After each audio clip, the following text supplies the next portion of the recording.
Assalamualaikum my dear students, hope so you are doing well, you are doing something bigger, productive, positive। उम्मीद है आप तमाम बखैर आफियत भी हैं और अपनी जिंदगी में कुछ अच्छा बड़ा बेहतर प्रोडक्टिव पॉजिटिव यकीनन करते चले जा रहे हैं। हमने अभी तक पिछले डिस्कशंस में, पिछले चैप्टर्स में बात की थी करंट के इफेक्ट्स पे।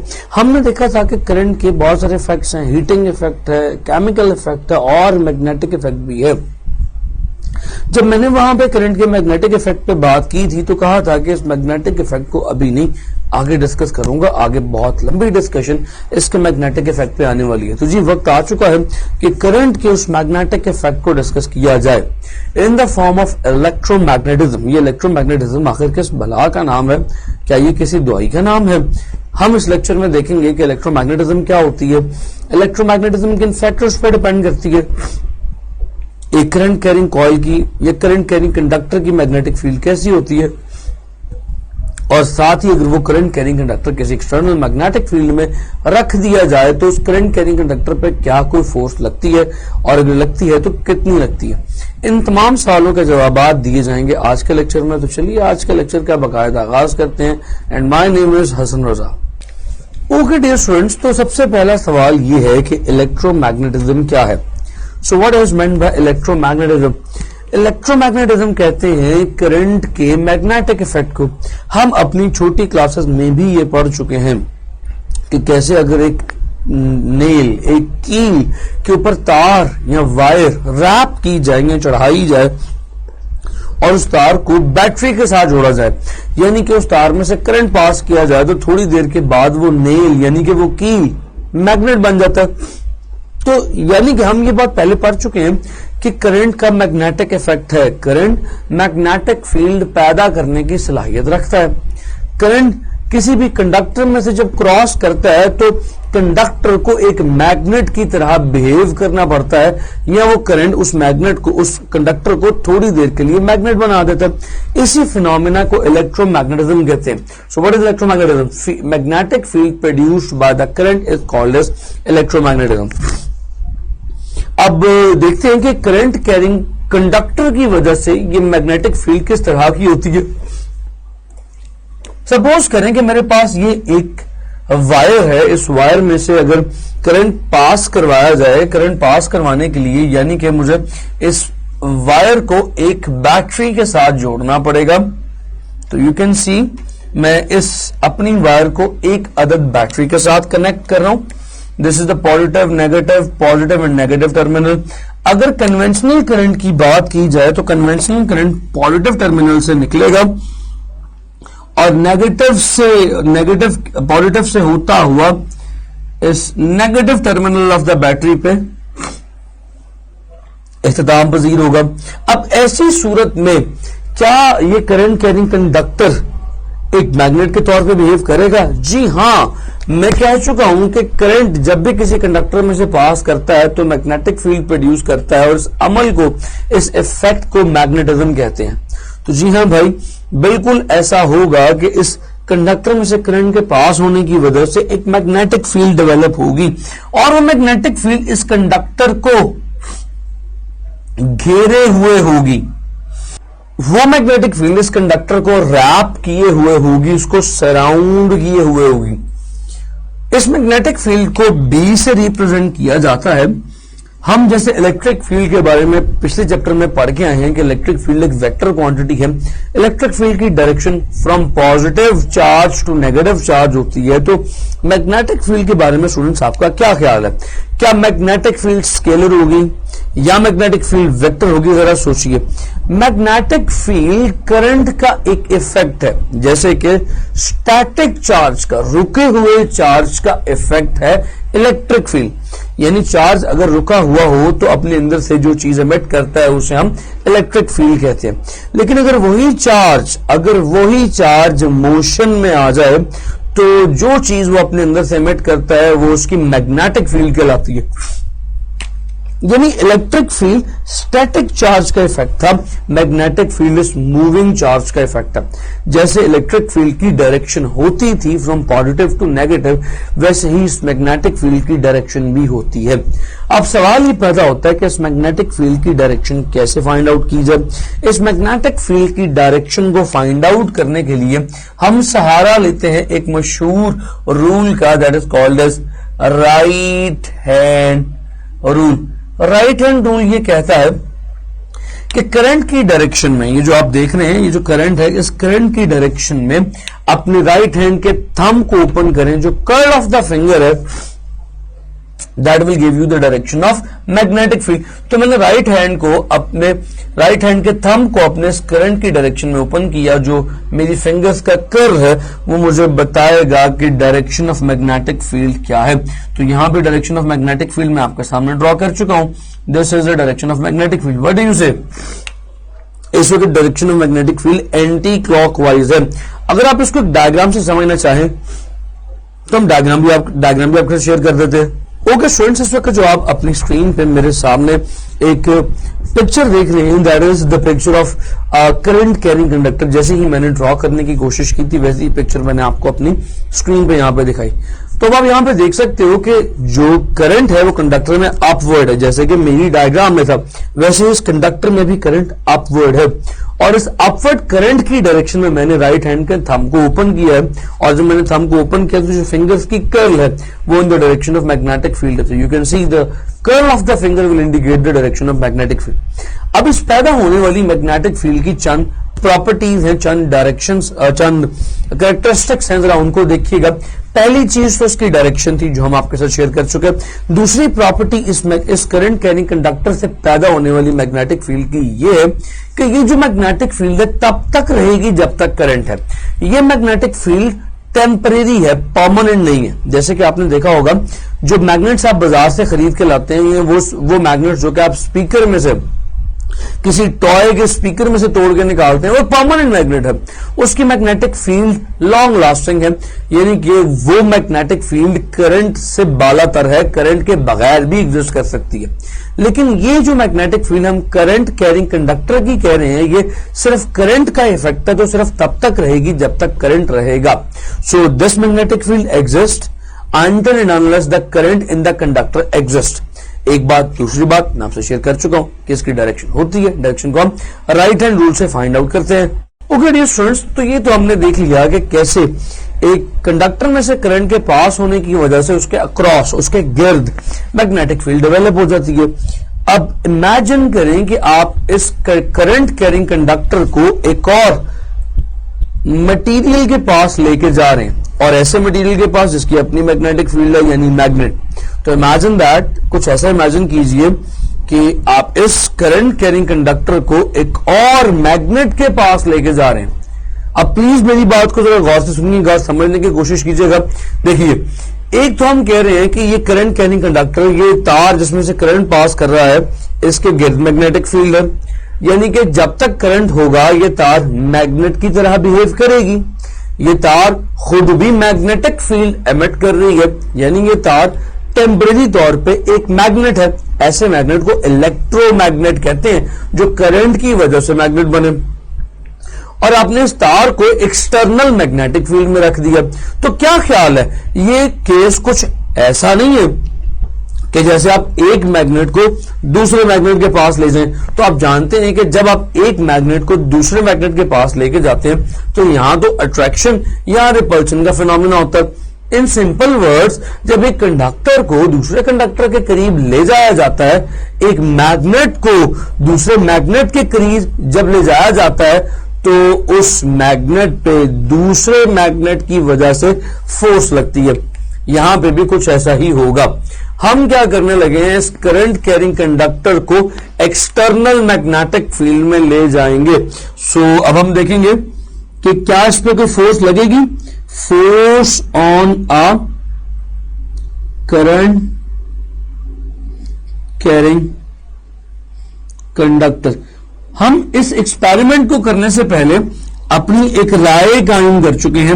वो राय क्या कायम कर चुके हैं, आपने मेरे साथ देखा कि भाई साहब ये कंडक्टर है, इसमें से करंट पास कर रहा है, जी कर रहा है। इसकी मैग्नेटिक फील्ड है जी है, तो इसका मतलब ये हुआ कि ये जब तक करंट है तब तक मैग्नेट रहेगा, जी रहेगा। अब इस मैग्नेट को जब दूसरे मैग्नेट के पास एक्सटर्नल मैग्नेटिक फील्ड में, किसी दूसरे मैग्नेट की मैग्नेटिक फील्ड में लेके जाऊंगा तो उस पर फोर्स लगनी चाहिए, जी लगनी चाहिए, क्योंकि अभी तो ये मैग्नेट है, जब तक करंट पास करता रहेगा ये मैग्नेट बना रहेगा, और इस मैग्नेट को जब दूसरे मैग्नेट के पास लेके जाऊंगा तो उस पर फोर्स लगेगी। बच्चा बच्चा जानता है। अब इस हाइपोथेसिस को हमने क्या डेवलप किया, हाइपोथेसिस डेवलप किया, हमने एक मफरूजा डेवलप किया। अब इस हाइपोथेसिस को हम टेस्ट करने के लिए, इसको जांचने के लिए एक एक्सपेरिमेंट ड्राइव करते हैं। अब उस एक्सपेरिमेंट की असेंबली मैं आपको एक पिक्चर में दिखाता हूं, फिर उसके बाद यहां पे व्हाइट बोर्ड पे भी ड्रॉ करने की कोशिश करूंगा। तो चलिए जी इस पिक्चर में देखते हैं। ओके स्टूडेंट्स, तो इस वक्त आप मेरे सामने एक डायग्राम देख रहे हैं। इस डायग्राम में अगर आप देखें तो एक हॉरिजॉन्टल कंडक्टर पड़ा हुआ है लाइक दिस, इस कंडक्टर लाइक दिस, ऐसे कर लेते, यहां पे कंडक्टर पड़ा हुआ है हॉरिजॉन्टली, और इस हॉरिजॉन्टल कंडक्टर पे मैग्नेटिक फील्ड कैसे अप्लाई की जा रही है, from bottom to the top, नीचे से ऊपर की तरफ मैग्नेटिक फील्ड अप्लाई की जा रही है। तो अगर आप देखेंगे कि जो कंडक्टर है मैग्नेटिक फील्ड के परपेंडिकुलर पड़ा हुआ है, ये कंडक्टर है, और मैग्नेटिक फील्ड जो है ऐसे from bottom to the top apply की जा रही है। So this conductor is placed perpendicular to the magnetic field. तो जब इस कंडक्टर में से करंट पास किया जाएगा, जैसे कि आपने देखा है इस पिक्चर में, आप देख भी रहे हैं कि कंडक्टर के साथ बैटरी कनेक्ट की गई है, तो इस कंडक्टर में से करंट पास करेगा, और करंट पास करने की वजह से इस कंडक्टर की मैग्नेटिक फील्ड डेवलप होगी। हम देख चुके हैं कि current carrying conductor magnetic field रखता है, तो इस कंडक्टर की जब मैग्नेटिक फील्ड डेवलप होगी, उस मैग्नेटिक फील्ड के एक्सटर्नली अप्लाइड मैग्नेटिक फील्ड के इंटरेक्शन के साथ इस कंडक्टर पे क्या फोर्स नहीं लगेगी। देखो भाई, हम कह रहे हैं कि एक्सटर्नली मैग्नेटिक फील्ड भी अप्लाई की गई है, इसकी मैग्नेटिक फील्ड भी पैदा हो रही है, यानी कि ये खुद भी एक मैग्नेट बन गया और इसे एक और मैग्नेट के करीब भी रखा गया। तो जाहिर है फिर इस छोटे मैग्नेट के ऊपर, छोटे कंडक्टर के ऊपर कोई फोर्स लगनी चाहिए। हमने उसी फोर्स को फाइंड आउट करना है। तो पहले हाइपोथेसिस में हमने यही बात कही थी, अब हम एक्सपेरिमेंट करके भी यही बात देख रहे हैं कि हाँ भाई इस कंडक्टर पे एक फोर्स लग रही है। हमने जब थोड़ा सा ऑब्जर्व किया तो देखा कि जो इस कंडक्टर पे लगने वाली फोर्स है वो चंद फैक्टर्स पर डिपेंड करती है। तो चलिए उनको डिस्कस करते हैं। सबसे पहला फैक्टर जिस पर इस येलो कलर के कंडक्टर पर लगने वाली फोर्स डिपेंड कर रही है, सबसे बड़ा फैक्टर कौन सा है, that is factor affecting force.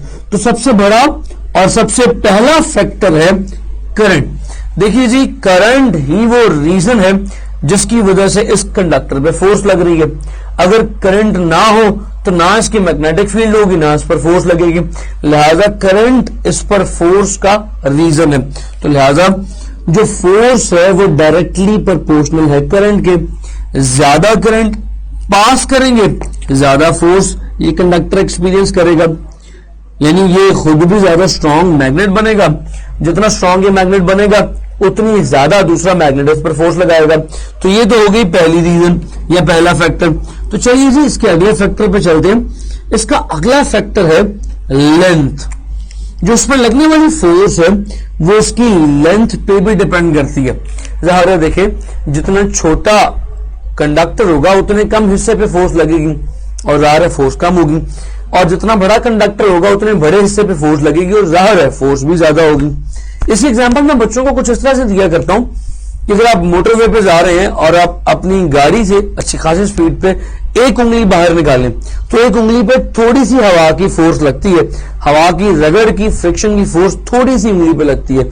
लेकिन अगर आप उस खिड़की से पूरे का पूरा हाथ बाहर निकाल लें या कोई पेपर या कोई कॉपी खिड़की से बाहर निकालें, ऐसा कीजिएगा ना, मोटरवे के ऊपर इट इज वेरी डेंजरस। लेकिन एक्सपेरिमेंटल पॉइंट ऑफ व्यू से बता रहा हूं, अगर आप हाथ बाहर निकालते हैं या कॉपी या बुक बाहर निकालते हैं हाई स्पीड के ऊपर, तो आपको बकायदा फील होगा कि बहुत ज्यादा फोर्स लग रही है उस कॉपी पे या आपके हाथ के ऊपर। यानी कि जितना ज्यादा एरिया, जितना ज्यादा कंडक्टर का सरफेस से क्रॉस सेक्शनल एरिया होता है उतनी ज्यादा फोर्स लगती है। हमारे केस में कॉपी पे, हाथ पे एरिया ज्यादा था, फोर्स ऑफ फ्रिक्शन ज्यादा लग रही थी। अब यहां पे कंडक्टर है और कंडक्टर की you can see the length of the conductor है जहां से करंट ने पास करना। तो भाई जितनी ज्यादा लेंथ होगी उतनी ज्यादा लेंथ पे फोर्स लगेगी। थोड़ी सी लेंथ है तो थोड़े से एरिया पे थोड़ी सी जगह पे थोड़ी सी लंबाई पे फोर्स लग रही है, जब लेंथ बहुत ज्यादा है तो फोर्स लगने वाला जो डिस्टेंस है वो ज्यादा है, तो जाहिर है ज्यादा डिस्टेंस पे ज्यादा फोर्स एक्ट करेगी, तो हम कहते हैं कि force is directly proportional to the length. तीसरा फैक्टर जो है that is externally applied magnetic field. जाहिर है अगर आप बाहर ही से स्ट्रॉन्ग मैग्नेटिक फील्ड ना अप्लाई करें तो फोर्स भी कम लगेगी, फोर्स भी स्ट्रांग नहीं होगी, वीक फोर्स एक्सर्ट होगी। सो अगर आप मैग्नेटिक फोर्स लगाना चाह रहे हैं इस कंडक्टर पे मैग्नेटिक फोर्स लग रही है ना मैग्नेटिक फील्ड की वजह से, तो मैंने कहा मैग्नेटिक फील्ड की वजह से लग रही है, तो जाहिर है अगर जो एक्सटर्नली अप्लाइड मैग्नेटिक फील्ड है यही वीक होगी तो फोर्स भी वीक होगी। अगर externally applied magnetic field stronger होगी तो उस पर लगने वाली फोर्स भी स्ट्रांगर होगी। सो इन तीन फैक्टर्स के साथ साथ हमने एक्सपेरिमेंटली एक चौथा फैक्टर और भी देखा जिस पर फोर्स डिपेंड करती थी, दैट वाज एंगल। हमने ये देखा कि लगने वाली फोर्स साइन ऑफ अल्फा के डायरेक्टली प्रोपोर्शनल है। Now what is sine alpha? जैसे मैंने अभी थोड़ी देर पहले बताया था कि ये कंडक्टर पड़ा हुआ है और जो मैग्नेटिक फोर्स लग रही है वो इसके परपेंडिकुलर है, तो कंडक्टर और मैग्नेटिक फील्ड के मैग्नेटिक फोर्स नहीं सॉरी मैग्नेटिक फील्ड कंडक्टर और मैग्नेटिक फील्ड के दरमियान जो एंगल बनता है that is sine alpha, that is called alpha. अब जितना ज्यादा बड़ा एंगल होगा उतनी ज्यादा फोर्स होगी, ये साइन ऑफ एंगल के भी डायरेक्टली प्रोपोर्शनल है, यानी angle between conductor and magnetic field कम करते जाएंगे, लगने वाली फोर्स कम होती जाएगी, angle between conductor and magnetic field बढ़ाते जाएंगे, लगने वाली फोर्स बढ़ती जाएगी। तो भाई in simple and very short words हमने एक्सपेरिमेंटली ऑब्जर्व किया, ये किसी साइंटिस्ट ने अपनी मर्जी से नहीं लगाया साइन, हमने एक्सपेरिमेंटली ऑब्जर्व किया कि ये जो फोर्स है ये कम होती जाती है अगर angle between conductor and magnetic field कम होता जाए।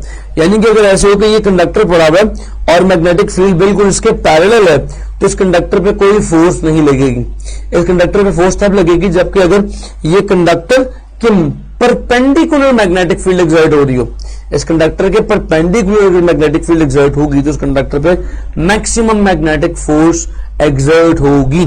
सो magnetic force is also directly proportional to sine of alpha. अगर इन्हीं तीनों चीजों को मिला के लिख दिया जाए तो हमारे पास जो फाइनल रिलेशन बनेगा that is F proportional to I L B and sine of alpha.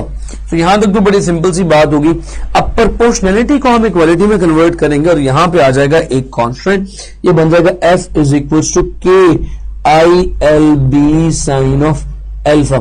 यहां पे हमारे इस कांस्टेंट की वैल्यू है 1, so this constant has the value 1। हमारे कांस्टेंट की वैल्यू है यहां पे 1, तो लिहाजा इस कांस्टेंट को लिखा जाए या ना लिखा जाए इससे कोई फर्क नहीं पड़ेगा। तो फॉर्मूला फाइनली बन जाएगा F is equal to I L B sine of alpha. अगर गौर करें तो यहां पे मैग्नेटिक फील्ड भी एक वेक्टर है और कंडक्टर की लेंथ भी एक वेक्टर है, दो वेक्टर्स मल्टीप्लाई हो रहे हैं, साथ साइन लगा हुआ है और जवाब भी वेक्टर आ रहा है। तो चैप्टर नंबर 2 फर्स्ट ईयर याद होगा, दो वेक्टर्स की मल्टीप्लीकेशन, जवाब का वेक्टर आना, साथ साइन लगना, ये क्रॉस प्रोडक्ट की निशानी है। तो लिहाजा इसको फाइनली यूं लिखा जा सकता है कि भाई पैदा होने वाली चीज यानी फोर्स वो भी वेक्टर है, I L cross be in दोनों वेक्टर्स का क्रॉस प्रोडक्ट है। सो इस फॉर्मूला को फाइनली इस फॉर्म में लिखा जा सकता है, force is a cross product of I into L cross B, L cross B का क्रॉस प्रोडक्ट है ये लगने वाली फोर्स, राइट जी, ये पॉइंट समझे आप लोग। अब यहां पे 3-4 सवालात रेज होते हैं। पहला सवाल ये रेज होता है कि भाई जो फोर्स लग रही है वो आखिर किस डायरेक्शन में होगी, ये आप मेरे सामने इस वक्त पिक्चर देख रहे हैं। तो पहला सवाल ये रेज होता है कि ये लगने वाली फोर्स आखिर किस डायरेक्शन में होगी। तो क्रॉस प्रोडक्ट है, कोई प्रॉब्लम वाली बात नहीं है, आपके पास फिर से वही तरीका है राइट हैंड रूल का। राइट हैंड रूल से डायरेक्शन ऑफ फोर्स कैसे फाइंड आउट की जाएगी, मुख्तलिफ लोग मुख्तलिफ तरीके बताया करते हैं। किताब में राइट हैंड रूल भी है, फ्लेमिंग लेफ्ट हैंड रूल भी है, डॉट एंड क्रॉस रूल भी है। मैं सबसे इजी वाला चूज करता हूं, हमेशा बच्चों को सिखाने की कोशिश करता हूं right hand rule. Right hand rule ये कहता है कि आप अपने सीधे हाथ की उंगलियों में इन उंगलियों को पहले वेक्टर की डायरेक्शन यानी एल की डायरेक्शन में ओपन करें और मैग्नेटिक फील्ड की डायरेक्शन में कर्ल करें, तो thumb will give you the direction of force, वो आपको जवाब की डायरेक्शन बता देगा। अब देखिए हमारे पास ये है कंडक्टर की डायरेक्शन इनवर्ड और ये है मैग्नेटिक फील्ड की डायरेक्शन यानी अपवर्ड, तो कोई परेशानी वाली बात नहीं है। मैं क्या करूंगा, अपने सीधे हाथ की उंगलियों को इस कंडक्टर की लेंथ की डायरेक्शन में खोलूंगा, मैग्नेटिक फील्ड की डायरेक्शन में कर्ल करूंगा, तो थंब मेरा मुझे बता देगा कि डायरेक्शन ऑफ फोर्स किस तरफ लग रही है, टुवर्ड राइट साइड लग रही है। अगर आपको यहां से नजर नहीं आ रहा सही तरह तो मैं आपको यहां से करके दिखा देता हूं। ये देखिएगा फिर से, मैंने कहा कि ये है हमारे कंडक्टर की डायरेक्शन और कंडक्टर की लेंथ ऑफ कंडक्टर है और ये मैग्नेटिक फील्ड की डायरेक्शन है। तो हम सिंपली क्या करेंगे, हम अपने सीधे हाथ की उंगलियों को कंडक्टर की लेंथ की डायरेक्शन में ओपन करेंगे और मैग्नेटिक फील्ड की डायरेक्शन में कर्ल कर लेंगे, तो हमारा थंब जो है हमें बताएगा डायरेक्शन ऑफ फोर्स, यानी ये कंडक्टर बाहर की तरफ आना शुरू हो जाएगा। पॉइंट समझ रहे हैं बच्चों? सो कंडक्टर के ऊपर लगने वाली फोर्स की डायरेक्शन भी हम लोगों ने by using right hand rule find out कर ली। It was a very easy method. तो ये तो हो गया पहला सवाल। दूसरा सवाल ये है कि ये जो बी है, एक्सटर्नली अप्लाइड मैग्नेटिक फील्ड, इसको कैसे डिफाइन किया जाए। तो चलिए जी, इसको डिफाइन करने के लिए हमारे पास एक फॉर्मूला है। उस फॉर्मूले की शक्ल में पहले बी को लिखते हैं। हम यहां पे लिख चुके हैं F is equals to I L B. तो मेरा बेटा, मेरे प्यारे बच्चों, ये बी किसके इक्वल आ जाएगा, B would be equals to F over I L. Can you see this? इस तरह से लिखा जा सकता है, कोई मुश्किल बात नहीं है। अगर आप यहां से इस पिक्चर को मैं रिमूव करके आप लोगों को व्हाइट बोर्ड बाकी थोड़ा सा दिखाने की कोशिश करूं तो just give me a minute. तो अब यहां पे मैं बी को डिफाइन कर सकता हूं। So what is B? What is externally applied magnetic field? Externally applied magnetic field को डिफाइन इस तरह से किया जा सकता है, यानी ऐसी मैग्नेटिक फील्ड जो कि किसी भी कंडक्टर पर फोर्स लगाती है करंट के पास होने से, जो किसी भी कंडक्टर पर फोर्स लगाती है करंट के पास होने की वजह से। अब ये तो हम उर्दू में डिफाइन कर चुके, इसके यूनिट्स क्या बनेंगे, चलिए जी इसके यूनिट्स भी देख लेते हैं। यूनिट्स ऑफ मैग्नेटिक फील्ड, तो हम फॉर्मूला क्या बना चुके हैं, इस चीज को जरा दोबारा देखिएगा। B is equals to F over I L, यानी किसी भी कंडक्टर पर लगने वाली फोर्स करंट की वजह से is called as magnetic field. उसकी रीजन मैग्नेटिक फील्ड है। तो कैसे डिफाइन करेंगे इसके यूनिट्स को देखिए। हम कहते हैं कि अगर किसी भी कंडक्टर पे 1 न्यूटन की फोर्स लग रही है, किस वजह से, 1 एम्पेयर के करंट के पास होने की वजह से, और उस कंडक्टर की लेंथ 1 मीटर है, तो हम कहते हैं कि मैग्नेटिक फील्ड इज 1 न्यूटन पर एम्पेयर पर मीटर। सो भाई सीधा साधा सा डेफिनेशन, सीधा साधा सा जवाब क्या है भाई, if 1 Newton of force is experienced, if 1 Newton of force is experienced by the conductor of 1 meter length, if 1 ampere current passes through it, then the externally applied magnetic field is said to be 1 Newton per ampere per meter। और इसी को Tesla भी कहते हैं। Tesla was the name of scientist जिसके नाम पे इसके यूनिट्स रखे गए, निकोला टेस्ला, जो इलॉन मस्क की कंपनी भी है टेस्ला गाड़ी की, ये बिल्कुल उसी के नाम पे, यानी कि इलॉन मस्क के नाम पे तो नहीं, इलॉन मस्क ने भी निकोला टेस्ला साइंटिस्ट के नेम पे ही अपनी कंपनी का नेम रखा हुआ है। तो भाई हम मैग्नेटिक फील्ड को कैसे डिफाइन कर रहे हैं कि भाई एक अदद कंडक्टर को अगर किसी मैग्नेटिक फील्ड में रखा जाए, अगर उस कंडक्टर की लेंथ 1 मीटर हो, उस कंडक्टर में से करंट 1 एम्पेयर पास कर रहा हो और उस कंडक्टर पे 1 न्यूटन की फोर्स लगना शुरू हो जाए, तो हम कहेंगे कि ये लगने वाली फोर्स 1 न्यूटन पर एम्पेयर पर मीटर मैग्नेटिक फील्ड की वजह से है, या फिर ये 1 टेस्ला मैग्नेटिक फील्ड की वजह से। तो यहां से हम इस मैग्नेटिक फील्ड के यूनिट टेस्ला को भी डिफाइन कर चुके हैं। ठीक हो गया जी। अब आपसे कोई पूछे कि जी डिफाइन 1 टेस्ला, तो 1 टेस्ला को भी आप डिफाइन कर सकते हैं कि भाई if the force of 1 newton exerts on a conductor of 1 metre length by the passage of 1 ampere of current, then the magnetic force is, so then the magnetic field is 1 Tesla or 1 Newton per ampere per meter, right जी। यहां तक कोई issue है किसी का तो कहिए जरा मुझे। आई गेस चीजें बहुत सिंपल थी, बहुत क्लियर थी। तो ये वो सारे फैक्टर्स हैं जो किसी भी कंडक्टर पर लगने वाली फोर्स को in the form of magnetic field effect कर सकते हैं। यहां तक मुझे इजाजत दें, अपना इस तरह ख्याल रखें, इंशाल्लाह आपसे मुलाकात होगी अगले लेक्चर में। Thank you so much. Take care of yourself. See you next time. Allah Hafiz.